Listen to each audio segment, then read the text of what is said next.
Antonio Patriota, the Brazilian ambassador to the UK, is no stranger to the pages of Monocle. Our foreign editor Alexis Self spoke with him for our issue 178 last year. But what many might not know is that he's also a very talented musician. His new album, Meio do Céu, is already out in the streaming platforms. A great mix of samba, blues, and even fado. It was a pleasure speaking with the ambassador in our studio about music this time.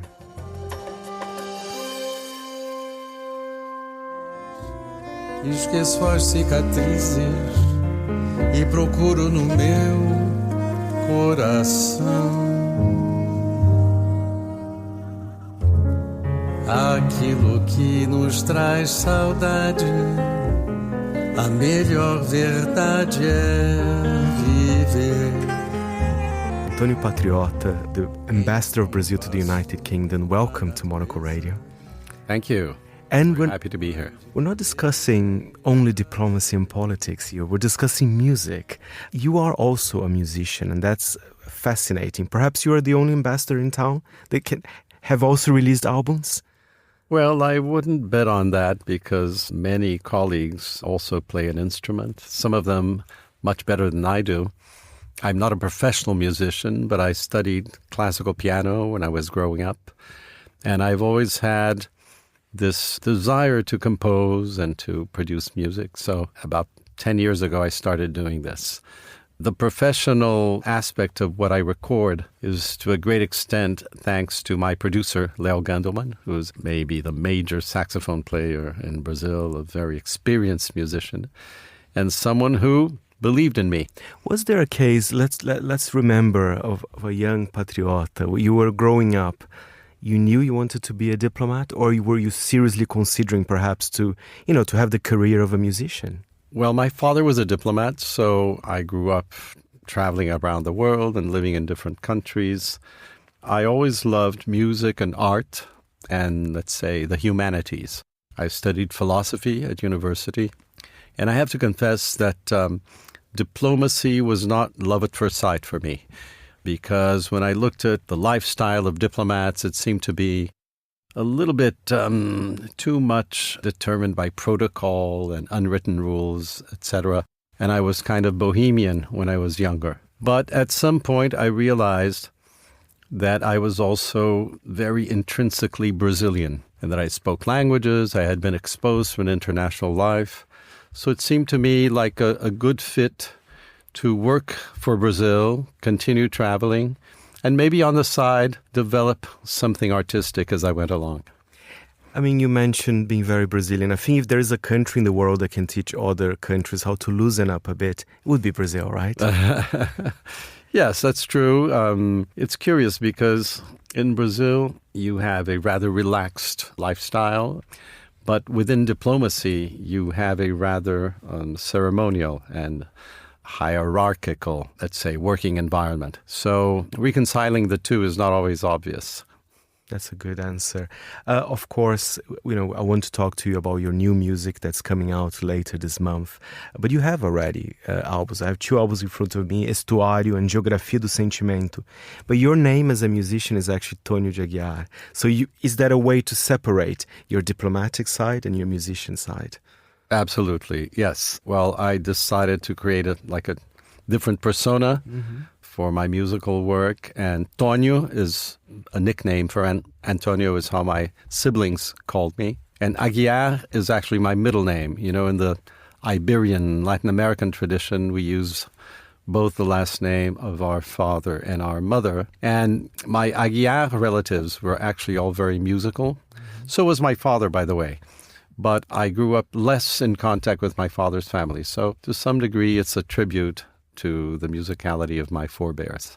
You play a different styles. There's a little bit of samba, a little bit of bossa, a little bit of blues, quite a lot of blues and jazz as well for the upcoming album, which is called Meio do Céu.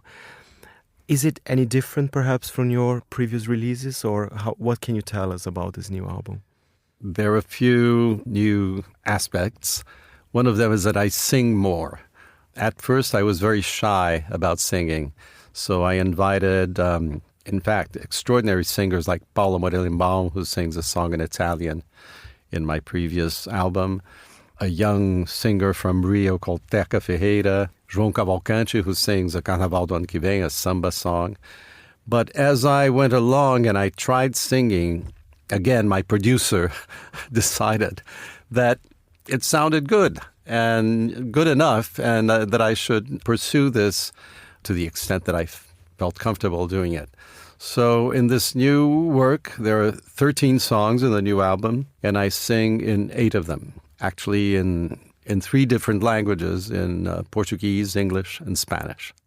Well, you mentioned different languages. There's one track of the album that we've just listened before the interview started. It's called Lusofonia, which of course talks about our Lusophone brothers in Portugal. So there's also a Portuguese accent to it. Careful not to translate our feelings into a meaningless fate. Uphill under a trine, together, Lisbon extinguishing time. There is, and I'm kind of proud of this song because, to my knowledge, I haven't heard songs before that mix blues and fado, the Portuguese popular music that I find both very beautiful.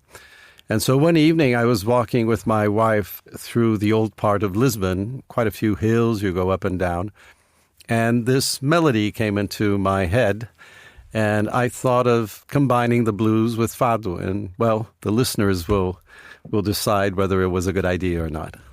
Do you prefer to sing in Portuguese or in English? I have to confess that I spent some important years, my teenage years, in New York growing up, and it was during the late 60s when there was musical effervescence in the air. I mean, I remember listening to Abbey Road with friends, and then Jimi Hendrix, and the whole rock scene, Joni Mitchell, as well as listening for the first time to Bitches Brew by Miles Davis. And all of that really kind of was like, I felt grown up listening to all that, although I was 15 or 16.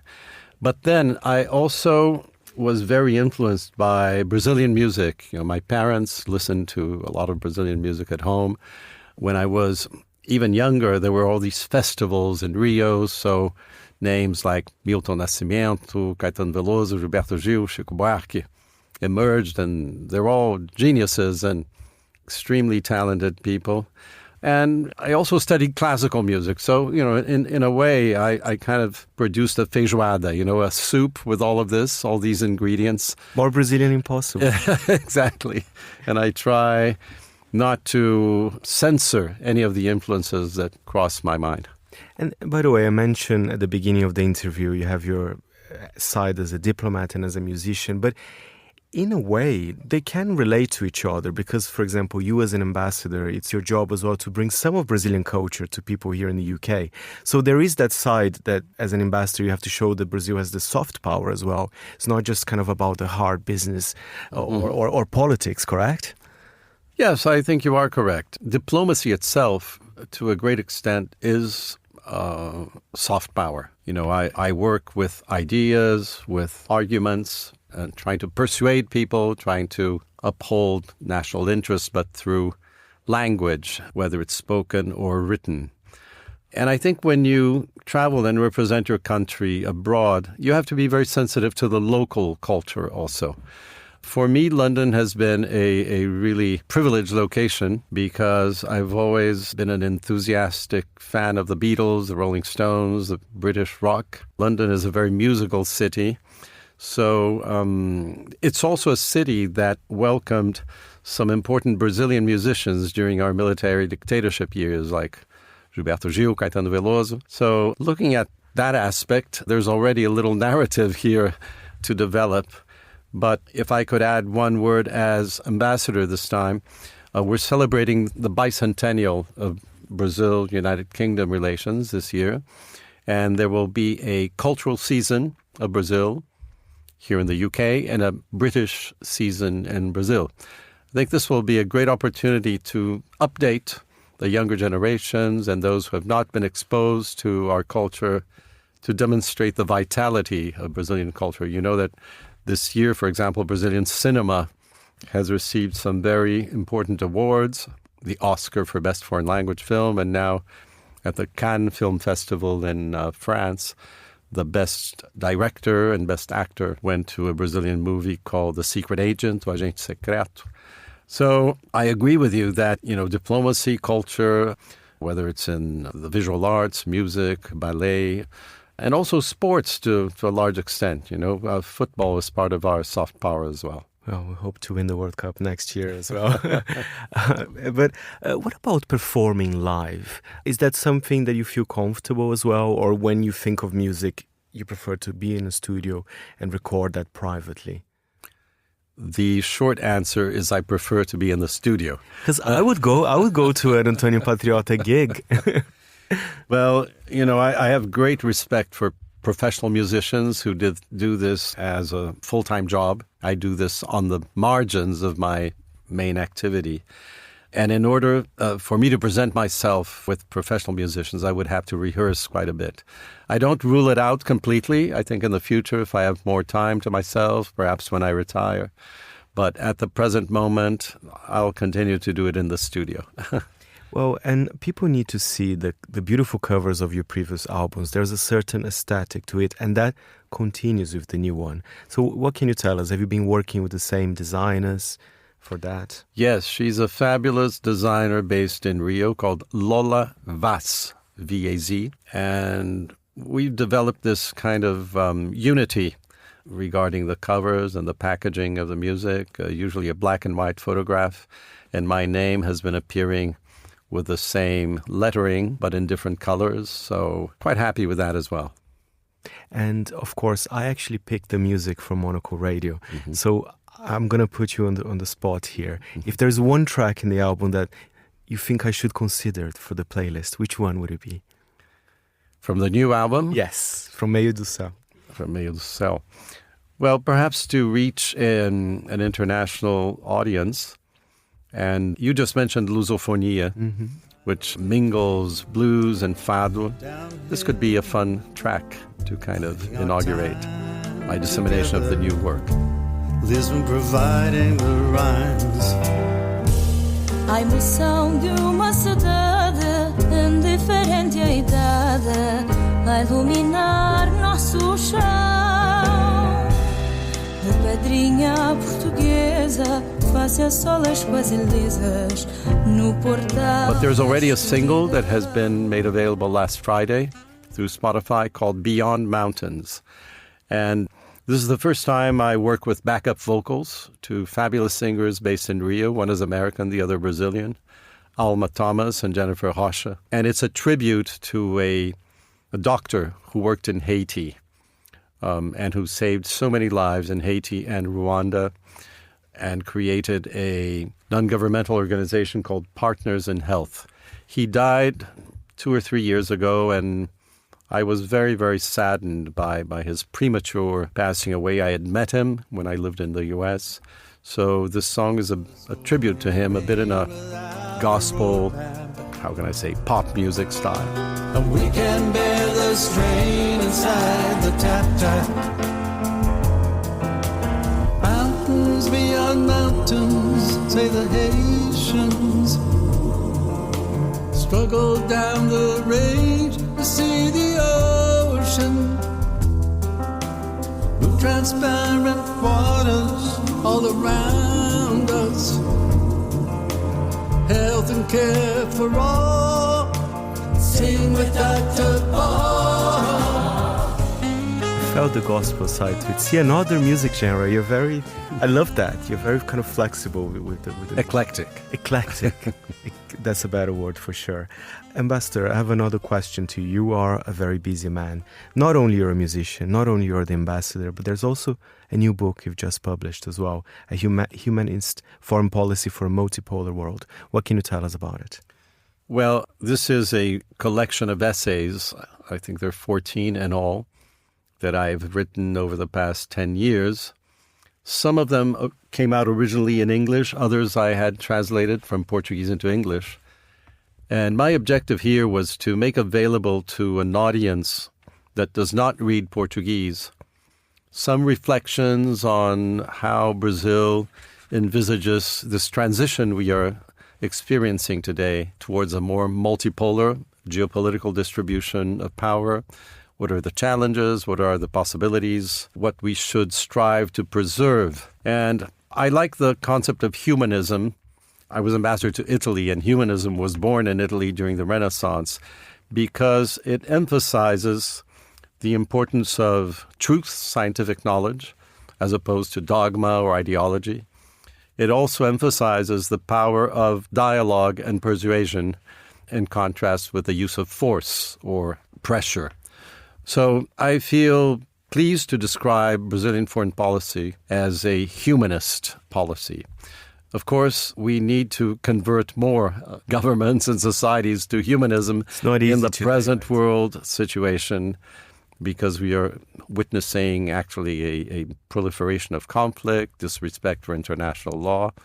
So this is my small contribution to encourage more people. There are many who already take an interest in Brazilian foreign policy, but to have access to some of the thinking behind it. That's fantastic. And listen, just going back to the world of music as well, I'm just curious, what do you listen on your spare time? I mean, do you like to listen to some old songs? Are you interested in new artists as well? So tell us, what are your listening habits? Well, actually, I listen to music all the time at home. So a little bit of Marina Lima as well. In the morning, I love to listen to choral music. So there's a fabulous choral tradition here in the United Kingdom, and I listen quite often to British composers, including people like Elgar, but also older ones like William Byrd, Taverner, and Gabriel Fauré. There's a more contemporary choral composer from Estonia called Arvo Pärt that I like to listen very much. At noon, I start listening to popular music. So it can be Brazilian, it can be from various parts of the world. I love Indian music, I love African music. And at night, I tend to listen to jazz because I think it combines with the evening. So a lot of Miles Davis, Brad Meldau, who's a fabulous American pianist who will be performing here in London next week. I've been a big fan of his work for a long time, and I've met his wife, Florine Meldau, who's also a very good singer, and she sings Brazilian music. This is the pattern, but I'm very open to new music. In fact, I'm a big fan of Radiohead, British rock group that I came into contact through my sons, who are themselves music enthusiasts. And for my great satisfaction, I even came into contact with one of the musicians in Radiohead and have a very friendly relationship with Ed O'Brien, one of the lead guitarists. That's very cool. Ambassador, thank you so much. And I'll be listening to Meio do Céu in the evening with a glass of wine. Very well. Thank you so much. Muito obrigado. Tudo de bom. Unem-se em prece num coro agora, hora da consciência do insustentável.